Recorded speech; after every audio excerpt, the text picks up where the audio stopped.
L'un des plus gros secrets que j'ai découvert en business, c'est qu'en réalité, le business n'est pas question de faire beaucoup plus de ventes. Non, le business est question d'augmenter sa marge, d'augmenter son profit. C'est tout. Cela veut dire que tu peux faire beaucoup plus de ventes. Tu peux générer beaucoup, tu peux avoir un revenu, un chiffre d'affaires beaucoup, de plus en plus conséquent. Mais tu ne réussis pas réellement à gagner de l'argent. Ta marge n'est pas réellement impactée. Ta marge ne se voit pas faire un saut assez significatif. Business is not about volume or sales. Business is about profit. That is, le business n'est pas à propos d'augmenter au niveau des ventes, mais beaucoup plus au niveau du profit. Et je rappelle, le profit, c'est le chiffre d'affaires moins les charges. C'est ça le profit.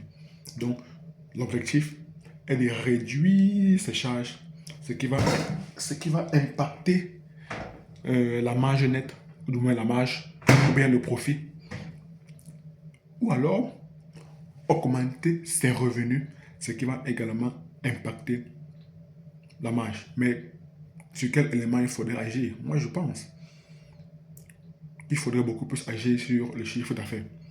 Beaucoup de personnes, par intuition, diront qu'il faudrait réduire les coûts. Raison pour laquelle dans plusieurs marchés africains, il y a beaucoup de clients qui passent le temps à discuter les prix, qui peuvent passer 2 heures de temps pour discuter les prix de manière à avoir un coût le plus faible possible. Mais le problème avec le coût, c'est qu'il y a une limite inférieure pour laquelle on ne pourra jamais aller en delà ou en deçà. Il y a une limite inférieure qu'on ne pourra jamais dépasser. C'est ça le problème avec, avec les coûts, avec les charges. Par contre, au niveau des revenus, il n'y a aucun plafond de verre. Il n'y a aucun plafond de verre. Tu peux décider du jour au lendemain si c'est légalement possible, parce que bien évidemment, il faudrait faire les choses dans la légalité. Tu peux décider du jour au lendemain d'augmenter tes prix, de doubler tes prix, de tripler tes prix. C'est ça, le game of business. C'est réellement ça. Et finalement, je commence à comprendre que le business, c'est tout simplement un jeu. Money game. Ah, très très bonne émission. Money game. Tout est question. C'est un jeu. Tu as de l'argent, tu investis en espérant gagner beaucoup plus. C'est tout, c'est ça le business. Et pour revenir à ma phrase du début de la vidéo, dans laquelle je disais que le business n'est pas question de chiffre d'affaires, mais beaucoup plus de profit. En fait, clairement, il faudrait avoir les chiffres en tête. Ce qu'on appelle money math, les mathématiques de l'argent, les mathématiques du business. Il faudrait savoir quelques key metrics, quelques indicateurs clés de performance sur son business. De manière à ce que lorsque les charges vont augmenter, parce que les charges, les coûts finiront toujours par augmenter au fur et à mesure que ton business devient de plus en plus grand. Alors, il faudrait également répercuter cela sur le chiffre d'affaires. Mais maintenant, donc, à quelle proportion faudrait-il augmenter ses prix? C'est ça. C'est l'intérêt de faire des mathématiques de l'argent, de faire des monnaies maths. Ça, c'est très très important. Et c'est ce que j'ai découvert dans le livre toujours de Dan Kennedy à propos du pricing. Pricing strategy. C'est c'est très très puissant. Très très très puissant. Maintenant, je comprends de plus en plus la philosophie de beaucoup d'entrepreneurs. Mais ce qui est dommage, c'est qu'ici en Afrique, très très peu d'entrepreneurs, notamment sur YouTube, parlent de ces concepts liés au business. Honnêtement, j'ai de plus en plus l'impression que beaucoup d'entrepreneurs qui sont sur YouTube, du moins, sont beaucoup plus des créateurs de contenu. Et il n'y a aucun mal à être créateur de contenu. Moi, je ne suis pas en train de dénigrer cela. Mais moi, je ne me vois pas comme un créateur de contenu parce que moi, Je définis un créateur de contenu comme une personne qui fait des vidéos pour avoir des vues, pour être rémunéré par rapport aux vues. Et moi, ça ne me convient pas. Cette définition ne me convient pas. Peut-être que vous avez une autre définition, libre à vous, mais pour moi, créateur de contenu, ce n'est pas une personne qui recherche des stratégies pour gagner de l'argent, des stratégies optimales pour gagner de l'argent avec les vues qu'il obtient via ses vidéos. Ce n'est pas ça pour moi un créateur de contenu. Le créateur de contenu, lui, il est là pour avoir beaucoup plus de vues, beaucoup plus d'abonnés et s'en satisfaire. C'est la raison pour laquelle beaucoup de créateurs de contenu, je vais beaucoup plus parler des youtubeurs parce que c'est le réseau social sur lequel je suis plus ou moins régulier. Et en tant que tel, ce n'est même pas un réseau social, c'est beaucoup plus une plateforme. Mais par habit de langage, considérons que YouTube est un réseau social. Donc, comme je disais, beaucoup de youtubeurs, pour eux, le symbole de la réussite sur YouTube, pour eux, percer sur YouTube signifie avoir beaucoup d'abonnés. Une fois de plus, libre à eux d'avoir cette définition. Mais moi, ce n'est pas une définition qui me convient. Ce n'est pas une définition qui me convient. Je préfère avoir 4000 abonnés, mais sachant que ma chaîne génère énormément d'argent, qu'avoir qu'avoir 100 000 abonnés et je ne réussis pas réellement à gagner de l'argent avec ma chaîne YouTube. C'est tout. C'est pour ça que vous pouvez observer beaucoup de chaînes YouTube qui ont énormément d'abonnés. Mais lorsqu'on gratte un peu, on s'aperçoit que la plupart de leurs abonnés viennent des shorts. Et une fois de plus, ça je le martèle, les shorts ne génèrent pas assez d'argent. En moyenne, 1 million de vues short correspond à 50 euros. En moyenne, 1 million de vues short correspond à 50 euros. 50 euros. Donc, tu as travaillé jusqu'à avoir des shorts qui vont te générer 1 million de vues. Et tout ce que tu vas avoir, c'est 50 euros. Donc oui, certes, tu pourras gonfler partout dans le quartier. Tu pourras te targuer. Tu pourras te vanter d'avoir une chaîne YouTube qui a 100 000 abonnés. C'est très très peu de chaînes YouTube ont plus de 100 000 abonnés. Oui, mais si à la fin du mois, tu ne perçois que 50 euros, 80 euros, 90 euros, mais mon ami, why? Why? A contrario, une personne qui a 4000 abonnés, mais qui, à la fin du mois, perçoit, disons, 15 000 euros de 3 à mois. Quelle est la meilleure situation? Quelle est la meilleure configuration?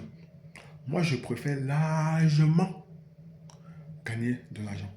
Celle où je gagne de l'argent, c'est tout. C'est tout. J'ai encore reçu un commentaire très très récent sur mes vidéos YouTube, notamment la vidéo concernait la rémunération des shorts.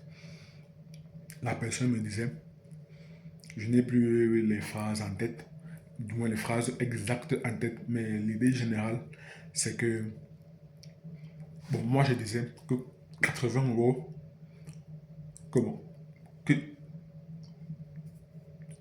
de 9h à 17h, disons que tu gagnes 80 euros. Ici, avec les shorts, tu gagnes 80 euros. Autant mieux choisir 9h, 17h. Parce que les 80 euros que tu vas avoir avec les shorts, cela t'a pris beaucoup plus de temps. Beaucoup plus de temps. Ce n'est pas en une journée que tu vas avoir les 80 euros. Rappelle-toi, 50 euros correspond à 1 million de vues. Et tu ne peux pas faire 1 million de vues sur ton short en une seule journée. À moins que tu sois un MrBeast ou bien que tu sois un très très grand YouTuber. Non, tu ne peux pas le faire. Tu ne peux pas le faire. Donc, pour revenir à ce que je disais, la plupart des entrepreneurs que j'observe sur YouTube se considèrent beaucoup plus comme des créateurs de contenu, donc font des vidéos pour avoir de la visibilité, pour rémunérer leurs vidéos. Mais je pense que même que ce que je ferais, peut-être que je ne monétiserai pas ma chaîne YouTube. Je suis encore en train d'hésiter. Parce que pour moi, le plus important est l'expérience du visionnage et mettre des vidéos à foison, mettre des publicités à foison dans la vidéo, clairement, ça diminue l'expérience de visionnage. Et ça, not good. Moi, j'ai envie, ce que j'ai envie. Pour le moment, je n'ai pas l'intention de faire des vidéos très, très bonnes. Donc, actuellement, dès que cette vidéo-ci va se terminer, je vais directement la publier sur YouTube sans faire un montage ou bien sans mettre une miniature. Non.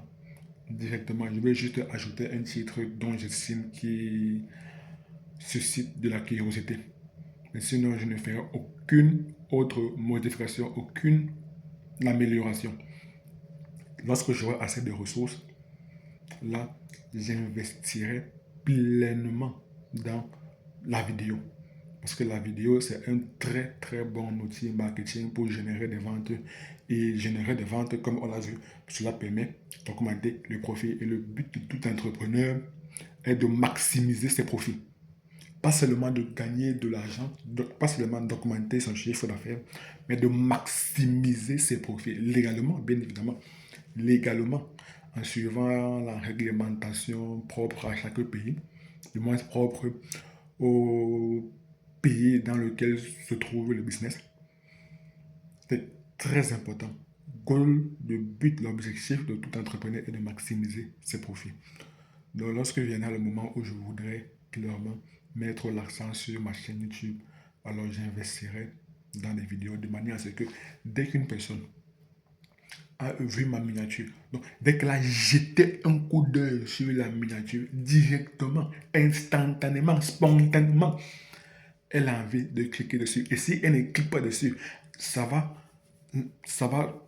engrainer son esprit, ça va la tourmenter.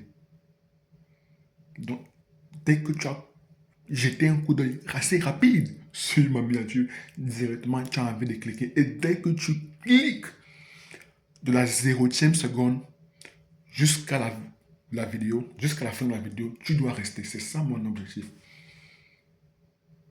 Donc, dès que tu as cliqué, tu ne dois pas être distrait. Tu as envie de fixer tes yeux sur l'écran à tout moment.